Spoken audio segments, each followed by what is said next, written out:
I know this was supposed to come out last week Sunday, but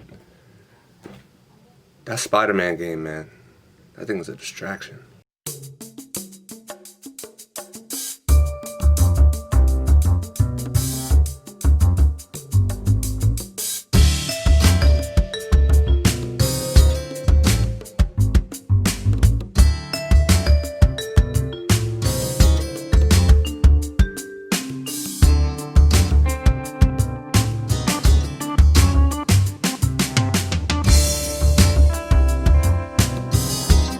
Boys, so for this one I'm gonna do, as it says in the title, 1 through 3. Hang on. Yeah, I'm a nerd. I wear retainers. Episode 1. Well, first of all, coming back to the show on a whole was really refreshing. I like that they're not doing the entire season in one shot, because I'll sit there and binge it and then I won't know what to do with my life. So them releasing episodes every Friday, it brings me back to that time when I was younger and I used to watch like Disney Channel and they would have like a new episode on Fridays. So thank you to the boys and whoever was in charge of that judgment call. I hated you at first, but now I love and respect you for it. So appreciate you guys. Oof, sorry. Episode 1, what I can say that I like about it is the consistency. It picked up exactly where it left off. There was no pretending that we knew exactly what happened a second ago, or the last season they did a very brief overview of what's going on, and even the events themselves lets you know that it's right after season 1. If I can say this, Black Noir, I didn't know he was that badass. I honestly thought he was just like some ninja who wore all black and didn't speak, but he ends up fighting against the super terrorist from season 1.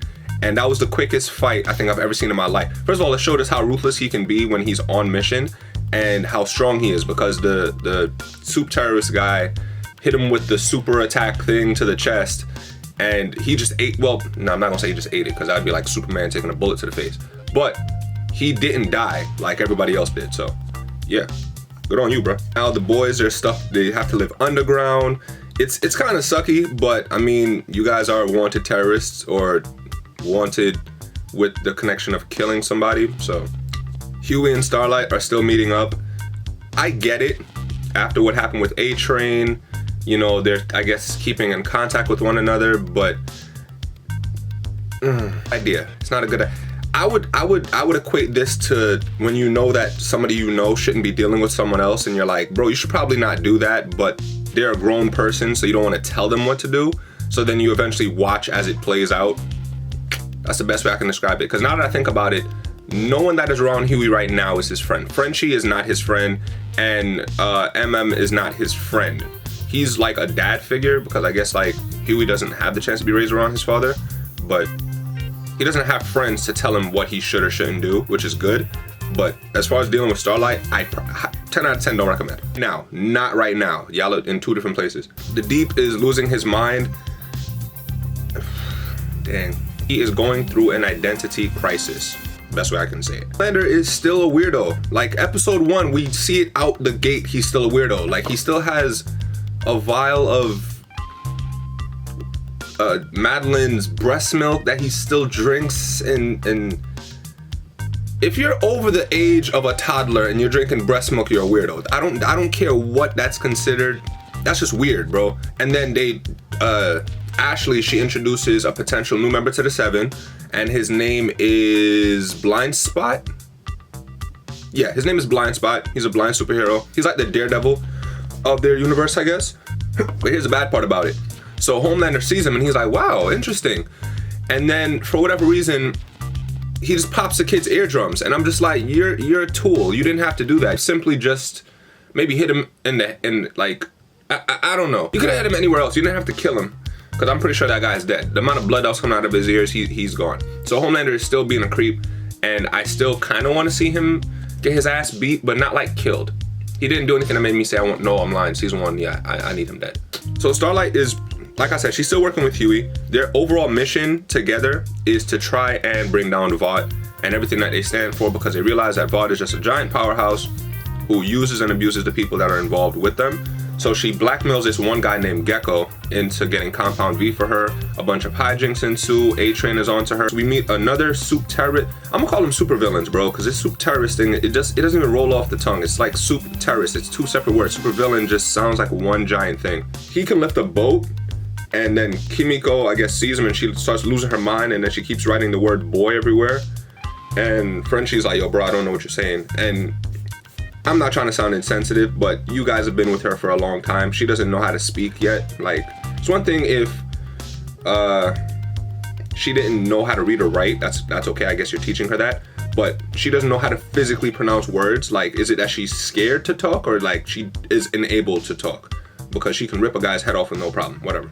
And now we meet Stormfront, who, she seems pretty cool. She seems pretty cool. Her powers seem cool. She reminds me of... I was about to forget my favorite DC hero's name. She reminds me of Shazam, but obviously Shazam is not a girl, so there's that. I don't trust her, primarily because this entire show has taught me when someone new comes into play, just don't trust them. So I don't trust him, even though I kind of trust Black Noir. I just do. I don't feel like he's really out to kill anybody that he doesn't have to. So Susan Raynor, I don't know if you guys remember her. She was the one that Billy was working with season 1.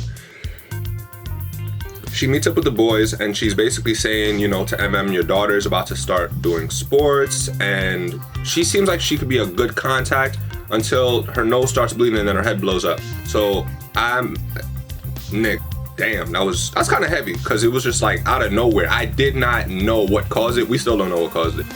Stan Edgar is the new head of Vought, and yeah, I'll be honest, it was kind of interesting because I did not know who Giancarlo Esposito was. I never watched anything that he was in, but while he's on the screen, he feels like he's in charge. With Susan felt like she was always trying to assume control. With him, he just looks at people, talks, and that's just the answer. There's no in between. He doesn't have to try to persuade anybody, blackmail anybody.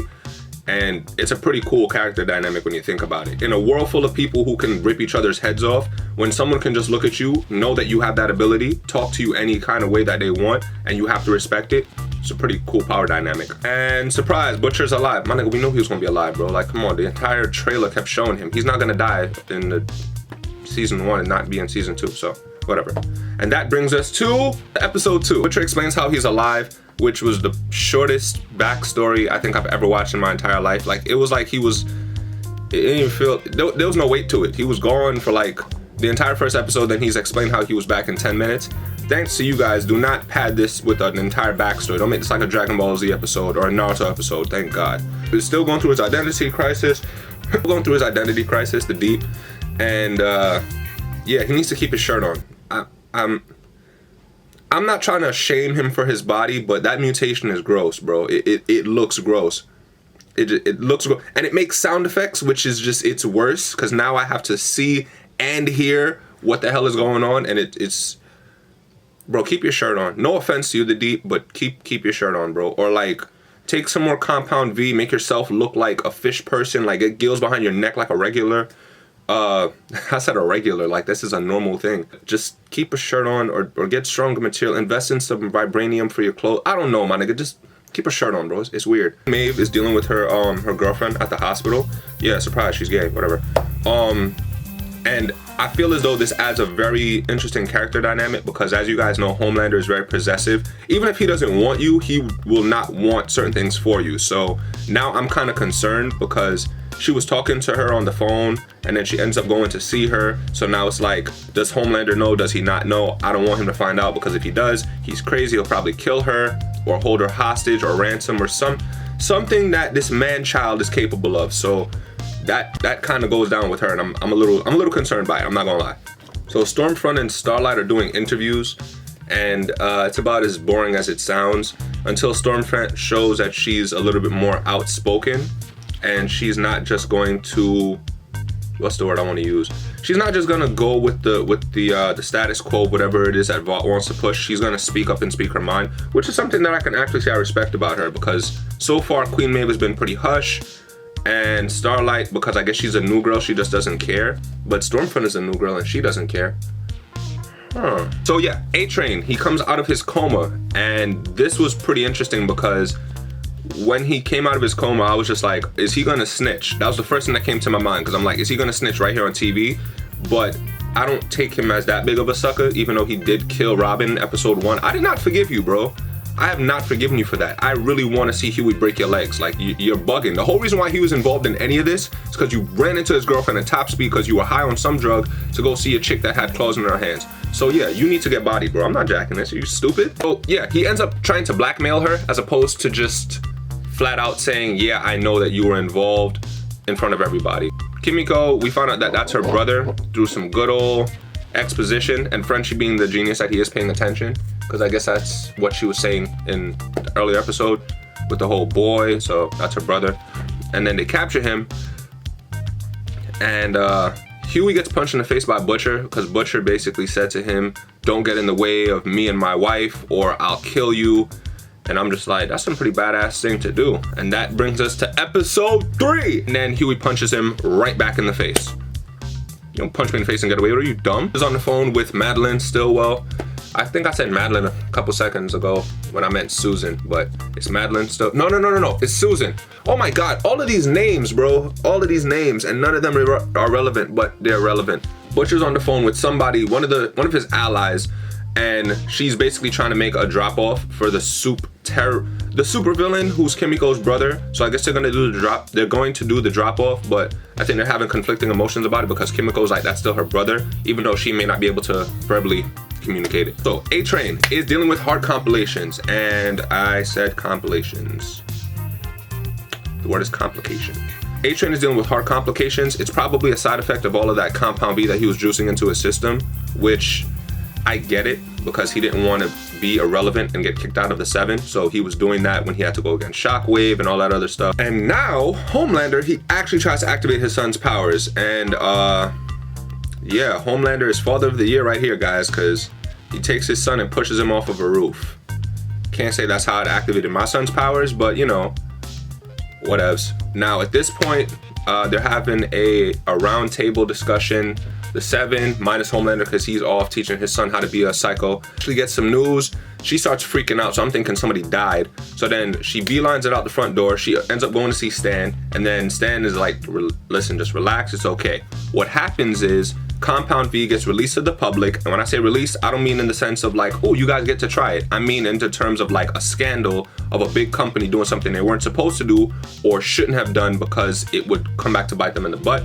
And now they're all like kind of pressured, and she's scared because she doesn't know how to tell Homelander because Homelander is a man-child. I cannot stress this enough. I'm gonna just go on a quick tangent here. The reason why I keep calling him a man-child is because if you have that much power, that much strength, that much ability, and your only thought is to abuse those around you, whether it be mentally or physically or just to intimidate them, you're a cornball. You're definitely a Homelander. I'm about to make this an entire adjective starting right now. If I call you a Homelander, it means that you are a man-child, all right? Homelander, man-child, they are now synonymous with one another. You're welcome. Trademark that, I said it first. The way how it got leaked is Starlight, the compound V that she got, she was basically able to now, I guess, send it to the proper channels to make sure that it was, you know, not captured, but to basically say, yeah, this is Compound V and this is who creates it. Now A-Train comes in saying, oh my God, what did you do? You don't mess with the money. The money is important because A-Train, I'm guessing, comes from not a lot of wealth like I do, so I get it. But at the same time, corrupt is corrupt, and I feel like corrupt needs to stop. So that's just how that goes. Huey's on the boat, and everybody's all excited. MM is excited. Frenchie's excited, like, yo, look what the kid did. Butcher's like, oh yeah, that's what's up. And I'm like, bro, you're such a hater. You could dead give him some credit. He legit just brought something to the light that can help everybody else to stop these people from continuing with the corrupt BS that they're going on with. Huey gets excited. He starts leaving Drake voicemails on Starlight's phone. I'm like, come on, man, you ain't gotta do all of that. Just be excited and talk to her when you see her again. Like you're doing, just relax. So the Deep ends up catching them in the middle of the water. They have to go to a secondary boat. The Deep decides to take an entire whale and like block them off from getting back to the shore, as if Butcher is a humanitarian now and he's not gonna drive this boat. So all right, boat, whale, what do you guys think happened here? Comment below. I'll spoil it for you. The whale gets impaled, bro. It died. Like, are you kidding me? So now the 7 come and, well, no, the 7 are on their way, and what ends up happening is Huey's like, oh, I'm gonna stay inside. And Butcher's like, okay, sure, whatever, bye, deuces, I don't care. Then MM is basically like, all right, you wanna be an idiot? Cool, I'll be an idiot with you. So if I had to compare this to somebody that I know in my life, I would say that MM is kind of like my older cousin. He kind of has the same logic where it's like, you want to do something stupid? Okay, cool. I'll watch you do something stupid. Oh, you don't want to do something stupid? Now be a, sane individual and move on with everybody else. Went through the drains now because that was the entire plan. They were going to get back to shore, before they killed the whale, run through the drains and try to find their way out of there so that they can escape the Seven, because Homelander, Stormfront, Black Noir, I'm saying the most threatening ones first because they're the craziest ones. And then everybody else is like trying to attack them, so they have to try to get there as quick as possible. So Homelander ends up catching Huey. No, I'm lying. Starlight ends up catching Huey, and Homelander sees him and says, yo, kill him. Of course, Starlight doesn't want to kill him because she still cares for him. Justifiable. Homelander, being man-child that he is, says, if you don't kill him, I'm gonna kill the both of you. I really hope somebody punches you in the face or rips your throat out of your face, because I just... why are you like this? So in the middle of all of this, Kimiko's brother ends up saving them, and I realize that he's actually a cool character. He has telekinesis, but only when he uses his hands, which I guess is a fair drawback. But in a world where there are people who can fly at the speed of sound, people who are indestructible, people who can conjure lightning between their hands, being able to use telekinesis with only your hands doesn't seem really fair. But he ends up saving them. Oh, I think he gets thrown through the building somehow, he and Kimiko, and then we see Stormfront is in pursuit, and she's weird. Like she's weird about how she behaves, because I'm sorry, I'm a little flustered, bear with me, guys. End up getting thrown through someone's living room. Now, of course, if God forbid someone flew through my window right now, I'm gonna be freaking out as well, because how the hell did you end up here? Now imagine I'm freaking out justifiably, and then I get killed. Your first thought would be like, why did I die? I didn't do anything. I was in my own house minding my own business. Stormfront's in hot pursuit again. She's walking up the stairs, and there's this one black guy just minding his own business. His own business, bro. He ain't bothering nobody. He's minding his beeswax. He's chilling, and we see him get thrown out the window. So I'm like, that was weird. Whatever. Ends up to the top of the roof now, and Kimiko's brother is trying to fight against Stormfront. Valiantly, I might add, but I mean, bro, she's kind of indestructible. It's gonna be hard to kill someone like that. Breaks his hands, and she's a psycho. She's a psycho. She's killing him and then says, no, look at me. I like to see the light go out. And I never felt more uncomfortable by something in a show where the Deep can take his shirt off and Homelander lasered a woman's face in and killed her. So I didn't know I could be disturbed by something so simple, but it happened. Kimiko sees this, and of course Kimiko is like out for blood. She's like, I'm going to kill her.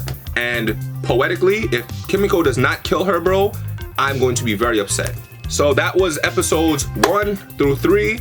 I hope you guys enjoyed the review. It was a little bit lengthy, but obviously it was 3 episodes compiled into 1 video. What did you guys think about each episode? What did you think about the episodes overall? How do you feel about the boys actually making a return? Comment below, let me know. I love to engage with you guys. If I missed something in this review, please go ahead and comment down below. I love to engage with you guys. Episode 4 review, I'm gonna be doing as well. So it's probably gonna drop like a few minutes after this one. So thank you guys, I appreciate all the love and support. Deuces.